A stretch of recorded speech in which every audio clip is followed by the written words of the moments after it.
जो इनका नाम और पिता का नाम, माता का नाम और उनकी पत्नी और पुत्र ज्ञान कैसे प्राप्ति हुआ, आज उनके बारे में हम कुछ जानकारी प्राप्त करेंगे। ठीक है। गौतम बुद्ध का जन्म 563 ईस्वी में हुआ था और इनका जन्म स्थान कहाँ था? लुम्बिनी, कपिलवस्तु। ठीक। और गौतम बुद्ध के माता का नाम क्या था? महामाया, जो कोकिला कर राज्य की एक कन्या थी। ठीक। जब गौतम बुद्ध का जन्म हुआ 7 दिन बाद इनकी माता की मृत्यु हो गई और इनका पालन पोषण किसने किया? प्रजापति गौतम ने इनका पालन पोषण किया। और इनके पिता का नाम क्या था? शत्रुघ्न, जो कपिलवस्तु के शाक्य गणराज्य के एक राजा थे। आप पत्नी का नाम यशोधरा था, जो शाक्य गणराज्य की एक कन्या थी। अब पुत्र का नाम राहुल। जब गौतम बुद्ध का जन्म हुआ उसके बाद जो राजा थे उन्होंने इनके बारे में जानकारी प्राप्त करने के लिए पद्म सन्यासी से पूछा कि भविष्य में एक क्या कर सकते हैं। तो इन्होंने कहा कि जो गौतम बुद्ध हैं भविष्य में चक्रवर्ती सम्राट बन सकते हैं या बहुत बड़े सन्यासी बन सकते हैं।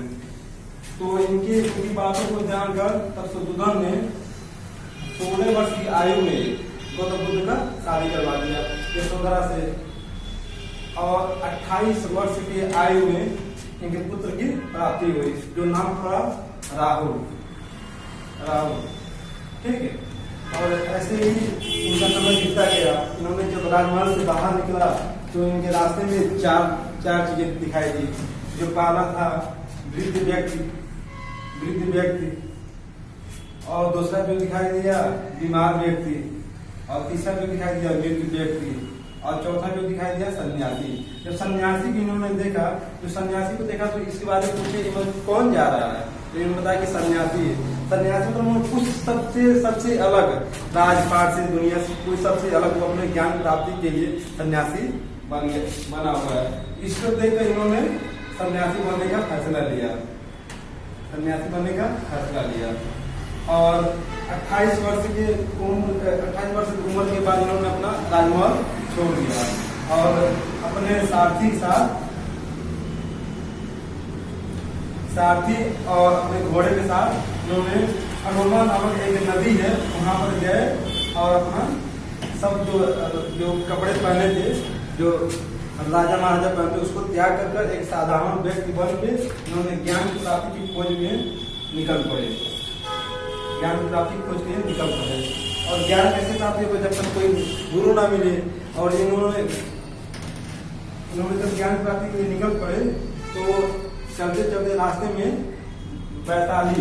वैशाली में इनका अलारकलाम एक गुरु मिले, जिन्होंने उनके पहले गुरु माने जाते हैं और दूसरा गुरु माने जाते हैं रुद्रकामन पुत्र।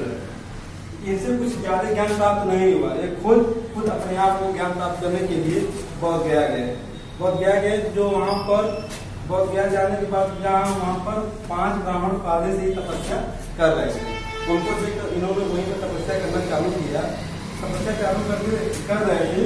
एक स्वर्णकार नाम की पुत्री थी सुजाता, जो लाकर गौतम बुद्ध को खीर दे दिया। इन्होंने गौतम बुद्ध ने खीर को खा लिया। खाने के बाद उन्होंने जो 5 ब्राह्मण थे इसको देखकर उनका तपस्या भंग हो गया, वहां से उड़कर चले गए। उड़ के कहाँ चले गए? सारनाथ आ गए। सारनाथ।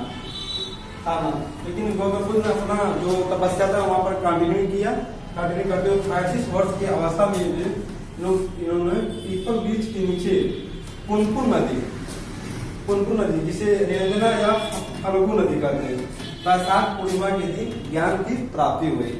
जो पहले इनका नाम सिद्धार्थ था, ज्ञान प्राप्ति करने के बाद इनका नाम पड़ गया इनका गौतम बुद्ध।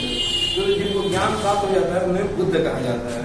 और इनका कई नाम है, गौतम बुद्ध, सिद्धार्थ, तथागत और शाक्य मुनि भी कहते हैं।